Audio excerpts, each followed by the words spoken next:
আপনার পেটে কি প্রচুর গ্যাস? যদি আপনার পেটে প্রচুর গ্যাস থাকে, আপনার ইবাদত আমল করতে অনেক সমস্যা হয়, যেমন পাঁচ ওয়াক্ত নামাজ পড়তে খুব সমস্যা হয়।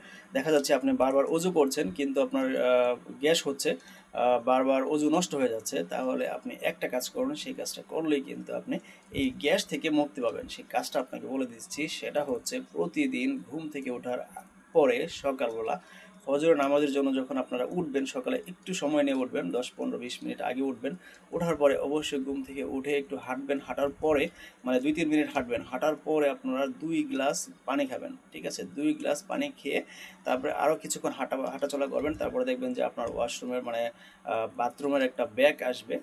যখন আপনার পায়খানা মানে হবে, ওয়াশরুমে যাওয়ার দরকার হবে, তখন আপনি ওয়াশরুমে যাবেন। তার আগে কিন্তু ওয়াশরুমে যাবেন না। যতক্ষণ আপনার বাথরুম না লাগবে, আপনি ওই 2 গ্লাস পানি খাওয়ার পরে যতক্ষণ বাথরুম না লাগবে আপনি ওয়াশরুমে যাবেন না। আপনার প্রস্রাব পায়খানা কোনো কিছু দরকার নেই। আগে পানি খাওয়ার পরে যখনই দেখবেন যে আপনার আহ, পায়খানার ব্যাগ এসেছে, তখন আপনারা ওয়াশরুমে যান, ঠিক আছে? তখন দেখবেন যে আপনার ফুল পেট ক্লিয়ার হয়ে যাবে ইনশাল্লাহ, আর কোনো পেটে গ্যাস থাকবে না। আর বাথরুম থেকে আসার পরে আপনারা প্রায় 15 থেকে 20 মিনিট বা আধা ঘন্টা আপনি সময় দিন, কোনো কিছু খাবেন না। এই পেটটা আপনি খালি রাখুন, ঠিক আছে? তো আপনারা যদি এই থিওরিটা মেনে চলতে পারেন। আরেকটা বিষয় হচ্ছে, অনেকে দেখা যাচ্ছে ফজরের নামাজ যখন আমরা পড়ি, তখন ঘুম থেকে উঠেই আমরা অনেক সময় ওয়াশরুমে চলে যাই, মানে প্রস্রাব করতে যাই।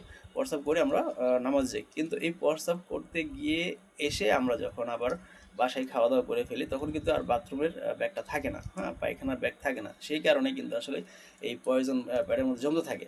তো আপনারা যেটা করবেন সেটা হচ্ছে যে নামাজের জন্য যখন আপনারা উঠবেন, ওঠার পরে যদি আপনারা একটু সময় নিয়ে উঠতে হবে, সেটা একটু ওঠার পরে যদি আপনারা 2 গ্লাস পানি খাওয়ার যতটুকু সময় থাকে, ওয়াশরুমে যাওয়ার যে সময়টা দরকার সেই টাইমটা নিয়েই আপনারা আগে আগে উঠবেন।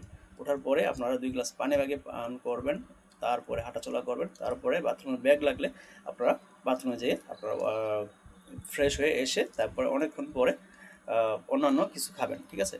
আর যদি ঘুম থেকে উঠেই নামাজে চলে যান, এটা করতে পারেন যে অনেক সময় দেখা যাচ্ছে ঘুম থেকে উঠেই আপনারা জাস্ট প্রস্রাব পায়খানা করার দরকার নাই, আগে অজু করবেন। অজু টজু করে আপনারা নামাজ আদায় করে নেবেন, ঠিক আছে? তো নামাজটা যখন আপনারা আদায় করে নেবেন, তারপরে যে আপনি অনেক সময় পাচ্ছেন, তখন আপনারা কী করবেন যে 2 গ্লাস পানি খাবেন বা 2.5 গ্লাস পানি খাবেন, খাওয়ার পরে 3 গ্লাস খেতে পারেন, খাওয়ার পরে আপনারা হাঁটাচলা করবেন, ঠিক আছে? হাঁটাচলা করবেন, হাঁটাচলা করতে করতে দেখবেন যে অটোমেটিক্যালি আপনার আহ, একটা বাথরুমের ব্যাগ আসবে।